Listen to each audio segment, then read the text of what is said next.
This is gonna be awesome.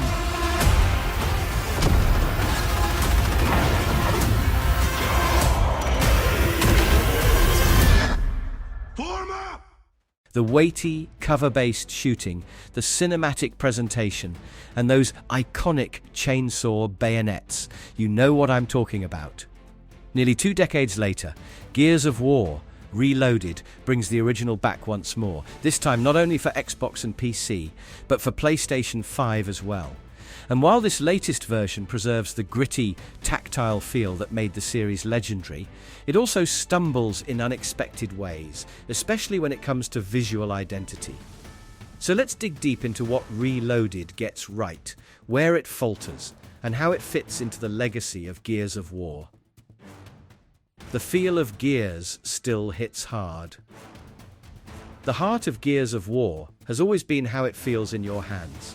Marcus Fenix, our gravel-voiced protagonist, doesn't glide across battlefields like a nimble space marine. He's a tank with legs. When you sprint, the camera shakes violently as if it's struggling to keep up. When you slam into cover, the movement has weight, like Marcus is literally throwing his whole armored body against the wall. And when you fire the Lancer, those bullets thud into enemies with the heft of an axe splitting wood. That's the magic of Gears, and Reloaded nails it. The guns still clack satisfyingly during active reloads. The shotgun remains a close-quarters monster, and pulling off a chainsaw execution is just as gloriously messy in 2025 as it was in 2006. In that sense, the remaster succeeds. It remembers what matters most. Story, thin but brutally effective. If you've never played Gears, the plot is pretty simple. Humanity is on its last legs. The Locust Horde, a reptilian insectoid enemy, have burst out of the ground, and Marcus Fenix has been sprung from prison to join Delta Squad in a desperate counterattack. It's equal parts schlocky sci-fi and a loose commentary on the War on Terror era, but at its core, it's really about one thing: soldiers killing monsters with style. I feel the characters still remain larger-than-life caricatures. Marcus is all gruff one-liners. Dom is the loyal friend with tragic undertones. Cole Train is the loud ex-football star, exaggerated to the point of stereotype. And Baird fills the sarcastic smart guy slot. It's not subtle writing, but it doesn't need to be.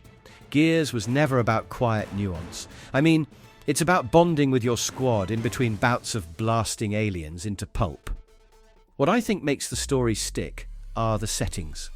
The crumbling cities with the faded grandeur, the underground mining tunnels filled with shadow and menace, the eerie moments where light itself becomes your ally against the bat-like Kunstskrill. These sequences carry the campaign. And yes, the minecart ride through subterranean tracks is still one of the best roller coaster-like set pieces in any shooter. Visuals, the compromise of higher fidelity. Here's where Reloaded becomes complicated. Technically speaking, it looks better. Higher resolution textures, HDR support, smoother frame rates, and 4K assets make this version look like a modern game. The PS5 even gets PSSR enhancements for improved shadows and reflections, alongside DualSense features like haptics and adaptive triggers. On PC, you've got 120 FPS multiplayer and even 240 FPS if your rig can handle it. But despite all that, it doesn't look right. Part of what gave the original Gears of War its identity was its grimy, comic book-like aesthetic. The world of Sarah was drenched in browns, greys, and moody lighting, with exaggerated proportions that made Marcus and crew look like shaved gorillas in armor.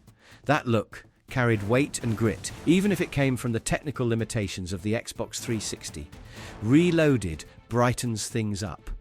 Lighting is sharper, colors pop more, and the world feels less oppressive. The corpses and gore are still there, but that cartoonish, gritty 80s and 90s comic style has been sanded down. The result is a cleaner, technically superior version that paradoxically feels less atmospheric. I feel the exaggerated character models now look out of place against more realistic backdrops, making the entire aesthetic slightly disjointed.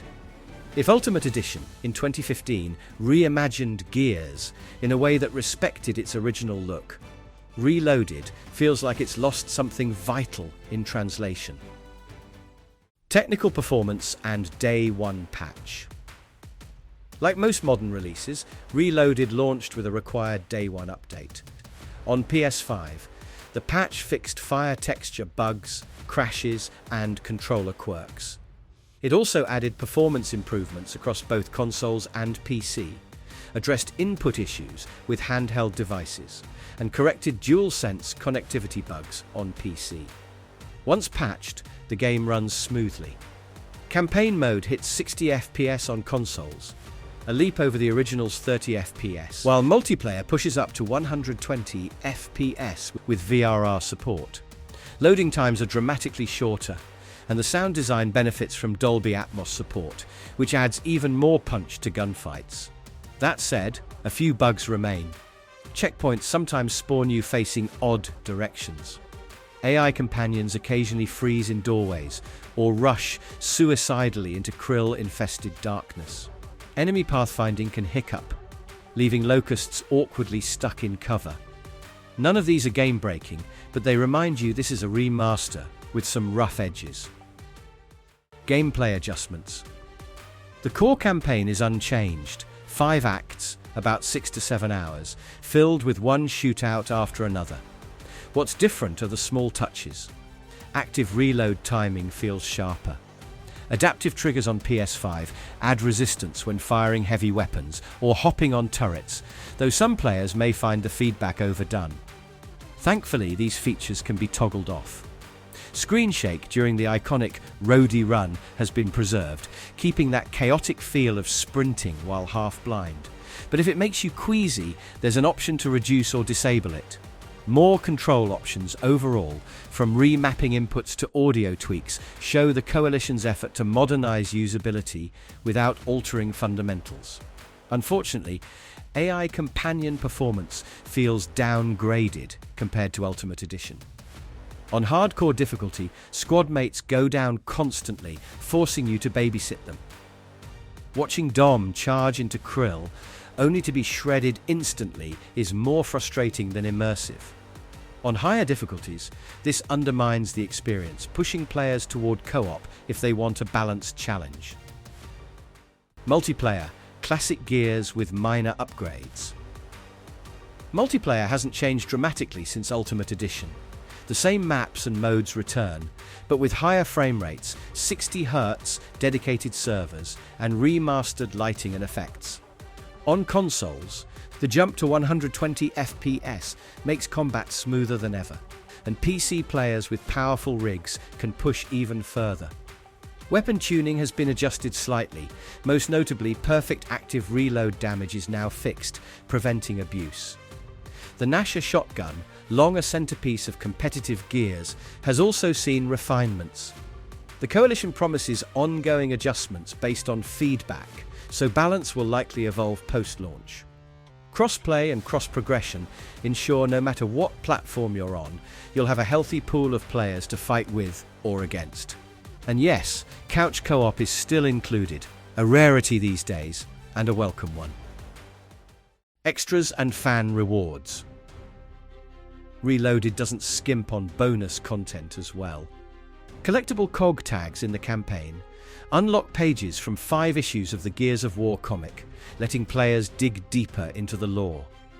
Concept art from all versions, the original, Ultimate Edition, and now Reloaded, is also included. For longtime fans, seeing the credits for all 3 versions is a classy nod to the series' history. These extras are pretty thoughtful inclusions that acknowledge players who've been with Gears since day one. Representation and writing in retrospect. Revisiting Gears of War in 2025 also highlights aspects that haven't aged well. The cast remains paper-thin, with Marcus and crew defined mostly by their macho quips. Female presence is minimal, with Anya relegated to mission support over comms. Augustus Cole, one of the few black characters, still leans into dated stereotypes, an ex-football star who speaks in over-the-top catchphrases. Later entries in the series, particularly Gears 5, expanded representation, but the original remains a product of its time. A remaster could have been an opportunity to address or contextualize some of these issues, but Reloaded leaves the script untouched. For new players, it may feel jarringly outdated.